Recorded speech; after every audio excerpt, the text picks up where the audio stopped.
Pourquoi je crée cette chaîne? Je vois trop souvent autour de moi deux extrêmes, d'un côté, les gens qui sont profondément investis dans l'ésotérisme, mais qui rejettent toute approche philosophique critique et rigoureuse.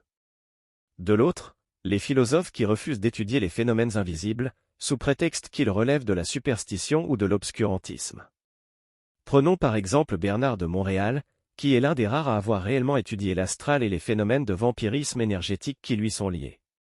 Son travail est précieux, mais à force de refuser toute critique philosophique, l'essentiel de son discours tourne autour des capacités de perception des uns et des autres, plutôt que sur une recherche de concepts mûrement fondés. C'est là où, selon moi, l'ésotérisme souffre d'un problème majeur, un manque total de rigueur quant aux concepts utilisés. Chaque école ou courant s'approprie certains sujets en les définissant de manière approximative, voire contradictoire, ce qui empêche toute véritable réflexion structurée. Prenons l'exemple des chakras, qui sont des concepts essentiels dans l'hindouisme. Pourquoi la philosophie refuse-t-elle d'étudier ce domaine avec sérieux, au lieu de le rejeter sans approfondir? Si des milliers de personnes, sur plus de 5000 ans, ont étudié ces mécanismes énergétiques, alors il doit bien y avoir un fond de vérité à leurs propos. Pourquoi refuser d'en explorer la pertinence, soit par la littérature existante, soit par une approche expérimentale qui permette de les percevoir directement? Aujourd'hui, les philosophes traditionnels laissent l'étude de ces dimensions à l'ésotérisme, ce qui les rend vulnérables aux récupérations et aux dérives. Je pense que la philosophie est la discipline la plus adaptée pour poser des concepts stables sur ces domaines qui, qu'on le veuille ou non, influencent nos pensées, nos émotions et nos actions.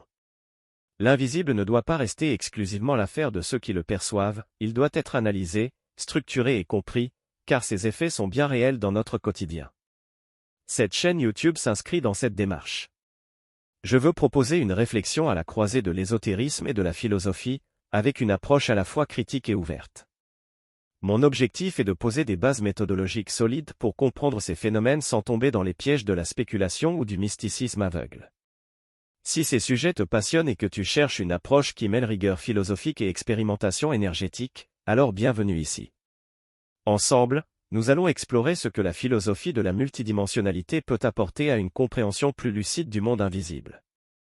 Je ne suis pas là pour chercher à avoir un grand nombre de followers rapidement, et encore moins pour plaire à tout le monde. Mon travail a toujours été solitaire, rigoureux et hors des sentiers battus, ce qui fait que je n'attire pas immédiatement l'intérêt du grand public.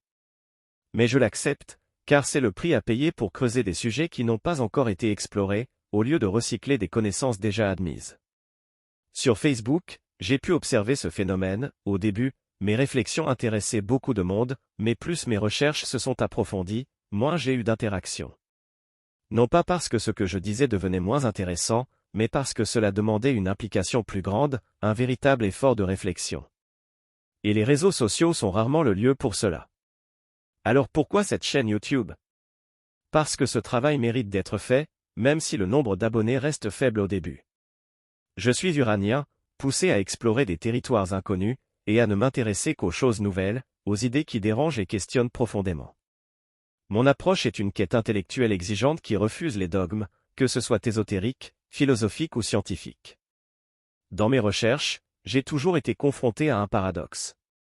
Les ésotéristes parlent d'astral, d'énergie et de dimensions invisibles, mais souvent sans rigueur philosophique. Ils préfèrent la croyance à l'analyse et rejettent la critique. Les scientifiques refusent d'envisager toute réalité qui ne serait pas mesurable empiriquement, considérant ces sujets comme des illusions. Les philosophes ont pris le parti de se dissocier des arrière-mondes, rejetant tout lien avec l'invisible sous prétexte d'éviter l'obscurantisme.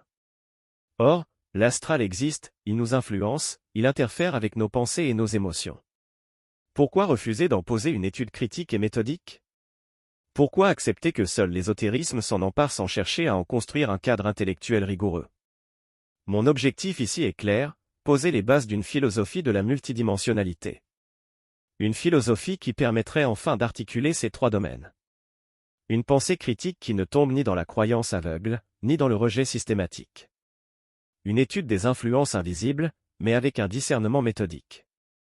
Une structure conceptuelle, qui évite que ces sujets ne restent dans le vague et le flou. J'ai conscience que cette approche est exigeante, et que je ne m'adresse pas aux curieux occasionnels. Ceux qui viendront ici chercher des réponses rapides ou des discussions légères ne s'y retrouveront peut-être pas. Mais ceux qui cherchent à comprendre ce que personne n'explore encore, à aller au-delà des idées reçues, et à réfléchir sur ce qui gouverne nos pensées sans que nous en ayons conscience, trouveront ici un espace pour évoluer. Cette chaîne n'est donc pas un espace de divertissement ou une tentative de rassembler le plus de monde possible. Elle est un laboratoire de pensée, où l'on questionne des concepts oubliés, où l'on relie des savoirs qui se sont mutuellement ignorés, et où l'on tente de poser une grille de lecture nouvelle sur la réalité multidimensionnelle qui nous entoure. Si ces réflexions résonnent en toi, bienvenue. Sinon, cette chaîne n'est peut-être pas pour toi.